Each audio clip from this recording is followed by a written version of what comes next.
For those of you who have been with us since the beginning, Josh had a intrepid friend in his dog Olive who has gone over the Rainbow Bridge just recently. Yeah. Yeah, Olive was one of a kind for sure. I've never had a dog like her and probably never will again. She was 18 years old, right? Yep, almost 18. So So, for a dog, that's like an eternity. yeah, long time. And Olive had a younger sister, or has a younger sister named Pepper. And Pepper Right. is 4 now, or 3? No, Pepper is going to be 6. I Oh, believe she's it. 6. She's Okay. 5, but she's going to be 6. We got her a long time ago because we thought Olive was on her way out. and Olive kept on trucking, so. and Olive just kept going. That was Olive. Gotcha. So, Josh, we had caught a side conversation the other day about how the power dynamic has shifted now that Olive is not in the seat of power anymore that she is, and Exactly. Pepper's- I'll do that. I'll tell you about that when we actually get going. But that power dynamic was super crazy and it was weird. And I think we just need to talk about power dynamics. launch out onto the loop with us today as we discuss that topic on Curiosity Continuum.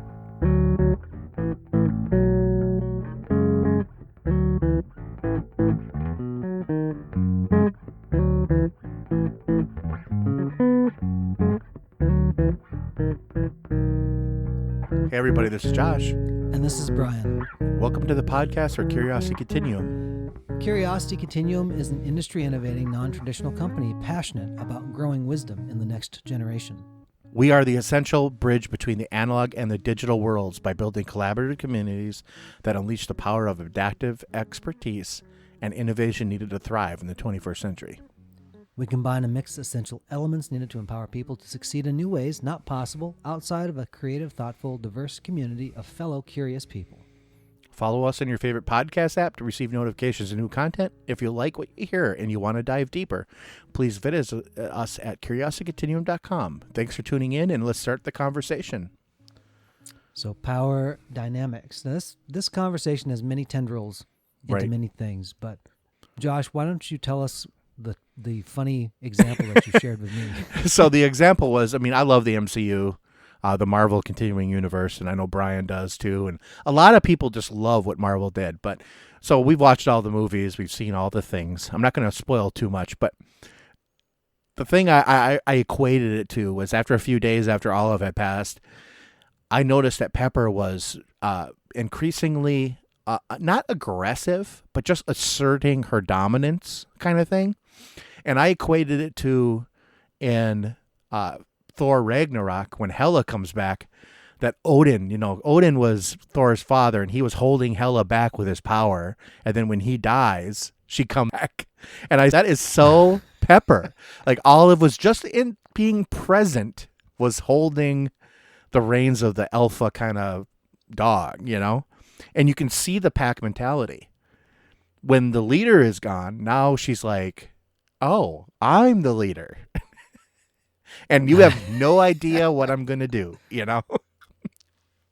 So funny. What makes this story even funnier for those of you who are picturing all of what she might look like? She was a miniature Yes. pincher. She was a 20-pound miniature pincher, and she dominated any dog that she came across. It didn't matter if it was a big, small dog. My in-laws have a Labrador, a Labradoodle, and that dog, when that dog was 6 weeks old, Olive rode that dog like a little pony, and that dog forever gave respect to Olive. If Olive got up, that dog went and sat down. It was like parting the Red Sea when that dog came through. Every dog around her just sat down. It was just so weird. It's funny. Yeah. Olive got a little bit calmer. Mm-hmm. Maybe she just got tired at the end of her life. 'Cause Yeah.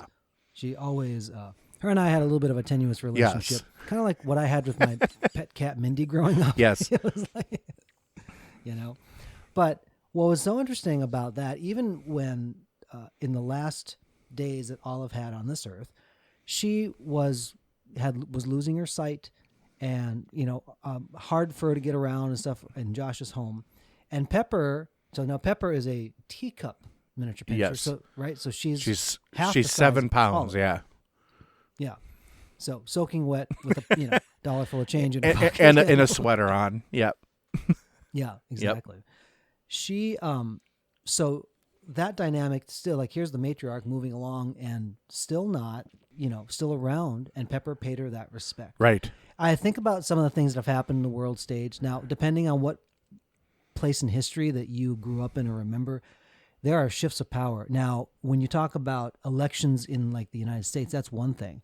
But then you talk about something like Haiti, where, man, there's like a military coup, or you go Or overseas or a and there's- president was assassinated, or a king or queen was there. I mean, that's really what it was kind of like with Olive. Like, she was the queen and everyone bows down, So with, can you give the example too, just of what the dogs did when you were caring for your in-laws' dogs to go outside? Oh, sure. So, like, okay, so, man, my in-laws have two dogs. They have a Labradoodle, which is about 65 pounds, and they have like a Maltese Bichon Frise mix type dog. He's a little chunk. He's like 23 pounds, 24 pounds, but he's much smaller, right? Excuse me. So when we would care for them when they went on vacation or whatever, and my wife Melanie would be like, "Okay, it's time for all the dogs to go out," and the dogs would line up at the door. But Olive was slower and older, and she would get up from her like slumber, basically, start moving towards the door. All the other dogs just sat down, and then Olive would go out, and they just waited. And when you came back in, you unhooked Olive from the leash, and then Oz was right there. And Oz was the next oldest dog. And he would be there, and you would take him out. You'd bring him in. Then Teddy, who's the next oldest dog, you'd take him out. And then you'd have to go wrangle Pepper up from somewhere and whatever she was doing. But very rare was she by the door. But she was like the young one, And you totally saw this dynamic of the age, and they gave respect to the older ones. And it's actually really interesting. I found it I'm like, wow. They just know. They have their own little society kind of, and it worked. Yeah. It worked for them. And what was interesting, I think, when Josh said that, he was saying, here's some of the changes in Pepper, I began to think about some human relationships where that happens. Yes. Yep. I recently had a friend who lost his dad, and his dad was 84 years old. And so tough on the family, even though he Right. was older, had some health things. It was something that wasn't expected. It kind of came on in a way that wasn't expected. And then there's the sibling dynamics to try to work that out and go through a tough time. Right. And then you see all of a sudden everything changes. Like, whose role is it to care for mom? Whose role is it now to do this? What are you taking care of? And you feel that vacuum. I remember when my dad, he passed of ALS in 2008. Yeah, quite a while ago. And Yeah. quite a while ago now. Yeah. And when I remember, he passed away in the home, so we had hospice in. His desire was that he would never have to spend a day in bed, like bedridden, because he couldn't sit up anymore. And the day that he passed was actually the day he would have spent the first day in bed. He couldn't sit up in his chair anymore.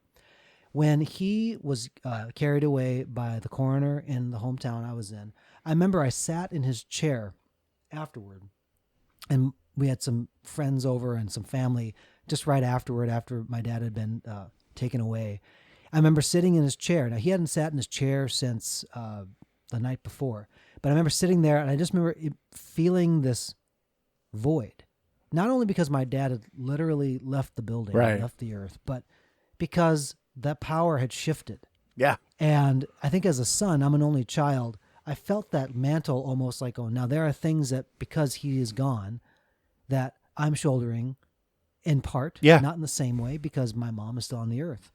Sometimes those things aren't understood until they Until they happen. Yeah. But sometimes until they happen. But I think in those instances also, if we talk about more controllable things, and I say that like if there's change of power in a business or there's some other type of thing, you should be preparing people for the mantle of leadership when the power dynamics change. And part of assessing it is understanding how people's own power interacts with others, because nobody has power in a vacuum. And power is given by those around us, right? Like, we don't really have the power. It's those around us giving us the power. So, like the president, for example, is voted in. is given the power by the Constitution. Those are the things everybody like votes for, right? So you have to understand that the person that's in power should be grooming or at least talking to their, trying to get people involved in the process and understanding, like I don't think anybody really is ready sometimes for the power, It's just kind of thrust upon you a little bit. Unless you're Prince Adam turning into He-Man, then he was ready. Yeah. And he is the one that has the power. But you know what I mean though, Brian? Like, I don't think like once you, like, for example, like your dad passes and all of a sudden now you've got a much larger role in your family to play.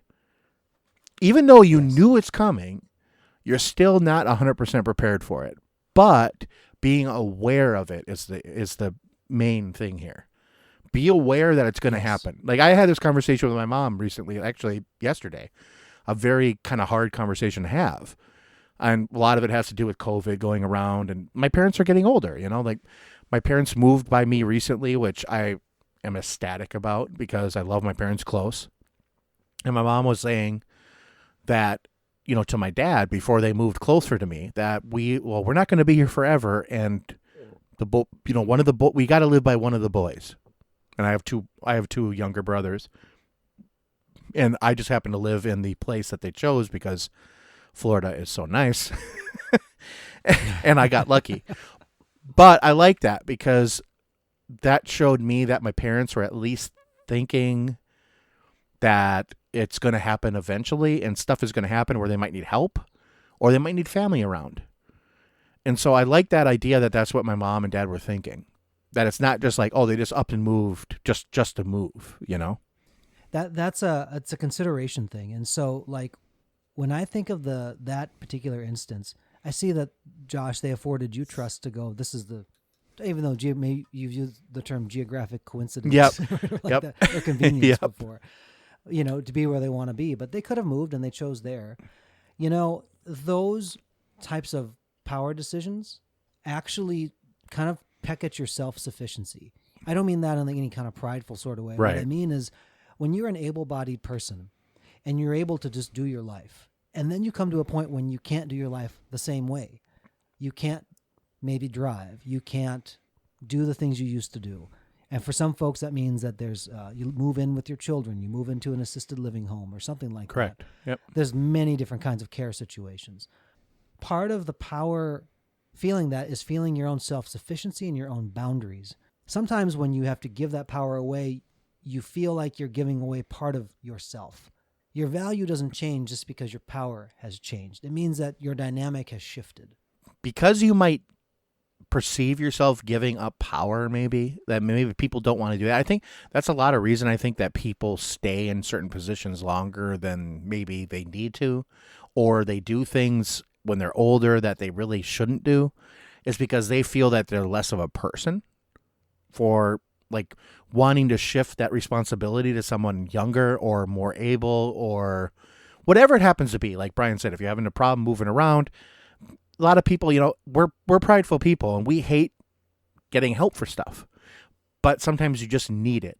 And there's no shame in that. And I think like, if you're a person that has influence over others, and I think everybody has influence over others in different ways, it's not always like, oh, I'm in charge of you. I'm not, but you're in a family dynamic or whatever. It really becomes apparent when you get younger family members where like you have nieces and nephews or kids that they look at you like you're supposed to know it, right? You're supposed to do it. And so I think that knowing that you need to prepare somebody to be the leader, to be the person, to be the thing, I mean, that's the whole thing what life is about, right? Life is about giving others the opportunity to do stuff. And so if you don't ever take anything else away from this, I think just take away that it's okay to give up some of that power because that's the way it's supposed to be. You're not supposed to have it forever. Yeah, exactly, man. And, when you're talking about that, I'm also thinking about self-restraint that happens when you have power and you're not just letting it bleed all over the place. There's a focus and a self-discipline that happens with that. Sometimes so Pepper's going through this whole thing of like, I feel my power, and she's feeling the edges of It's like you as a floor, you know, in your teenager. home. Yeah, exactly. Moving Yeah. around. I was talking to a musician friend who's also a bass player like me, and I've used this example before when we were talking about band situations. And I've noticed this even like especially for like world-class musicians, that when you're playing in a group of any size of ensemble, it is a series of compromises that everybody makes. And I notice this especially in seasoned musicians, somebody like an Eric Clapton, somebody like name like a John Mayer or other world-class musicians like you would know. When they are gracious to one another, they're not saying everything they could say on the instrument. They are not filling up every single bar with Right. something that they're saying. They're affording everybody a turn to contribute what they have to say. And that means that the power is Yes. constrained. It also means too that for the rhythm section that may be supporting them, they're setting a context by which that power is finding its momentum. And so when Josh has said, don't be afraid to give that power away because that's how it should be, realize that you're not less powerful because you chose to restrain yourself, Right. because that actually is very powerful. Right. And I'll have another example real quick too, is that I'm part of a union and we have a hierarchy structure, right? So people become stewards and they become officers, then they retire, and then there's new people, right? We always have kind of a saying, like, always find who's coming after you. When you're in the position of power, you should be looking for that person that's going to come next to help them. Like, find somebody to elevate, because it's not always about tamping everybody down, but it's about elevating everyone else. And so if someone's like higher than you or socially higher than you, it's not always about saying, hey, I'm going to push you down so you're at everyone else's level. Why don't we just bring everyone else up to our level so we're all here? So no one's losing anything in that. And that's I think a really awesome thing to think about. Absolutely. I think with that thought, why don't we put a comma right here, Josh? Sure, why not? So folks, until next time, this is Brian This is Josh. for Curiosity Continuum.